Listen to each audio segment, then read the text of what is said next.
जमाना क्या कहेगा ये मत सोचना, क्योंकि जमाना बहुत अजीब है। जमाना नाकामयाब लोगों का मजाक उड़ाता है और कामयाब लोगों से जलता है।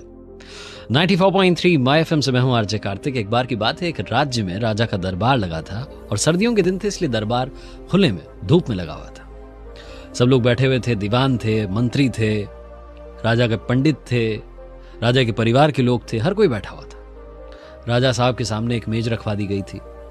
तभी अचानक से भीड़ में से एक आदमी आगे आता है और कहता है कि मुझे राजा साहब से मिलना है। मेरे पास में 2 चीजें हैं जिनकी मैं परीक्षा लेना चाहता हूं। राजा साहब तक बात पहुंचाई गई। राजा साहब ने कहा आने दीजिए। उस व्यक्ति को दरबार में आने की, जो कि खुले में लगा हुआ था, इजाजत दी गई। राजा के सामने वो व्यक्ति पहुंचा इजाजत लेकर के। राजा साहब ने कहा कि बताओ बात क्या है। उस इंसान ने कहा कि मेरे पास में 2 चीजें हैं, एक जैसी दिखने वाली, एक आकार की, एक जैसी, बिल्कुल एक जैसी, लेकिन इनमें से एक हीरा है और एक कांच है। और मैं अब तक कई राज्यों में गया हूं, कई राजाओं से मिला हूं, लेकिन कोई भी ये पहचान नहीं पाया कि असली हीरा कौन सा है और नकली कौन सा है। आपकी भी परीक्षा लेना चाहता हूं, आपके दरबार में जानना चाहता हूं कि कोई बुद्धिमान है जो ये बता सके।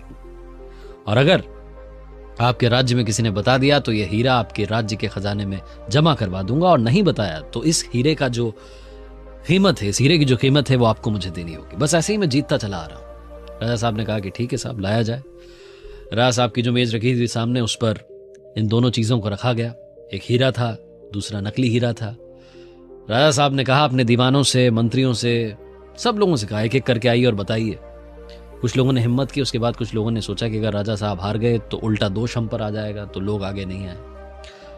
राजा साहब को भी समझ में नहीं आ रहा था कि यहां तो हार उनकी होती जा रही है। तभी भीड़ में से एक अंधे बाबा बाहर निकल करके आए और उन्होंने कहा कि राजा साहब से मुझे मिलने दिया जाए, मैं एक बार कोशिश करना चाहता हूं।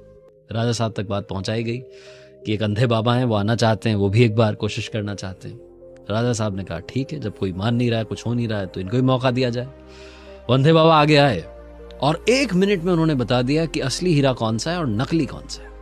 हर कोई चौंक गया, हर कोई खुश हो गया, बोले क्या बात है, राजा का सम्मान बच गया, राज्य में नया हीरा आ गया, हीरे को तिजोरी में जमा करने की तैयारियां होने लगी। लेकिन इस सब के बीच में राजा साहब ने पूछा कि बाबा एक बात तो बताओ, आपने पहचाना कैसे? बूढ़े बाबा ने कहा कि बहुत आसान था, हम खुले में बैठे हैं, धूप में बैठे हैं, जो धूप में गर्म हो गया वो कांच, और जो ठंडा रह गया वो हीरा। इस कहानी से हमें सीखने को मिलता है कि जिंदगी में हम कई बार छोटी छोटी बातों पर गुस्सा करते हैं, नाराज होते हैं, अपनों से नाराज होते हैं, और हमारी जिंदगी में दोस्त कम होते चले जाते हैं, अपने कम होते चले जाते हैं, रूठते चले जाते हैं। जिसने जिंदगी में आपा नहीं खोया, जो विपरीत परिस्थितियों में भी टिका रहा, ठंडा रहा, वही जीतता है, वही सिकंदर कहलाता है।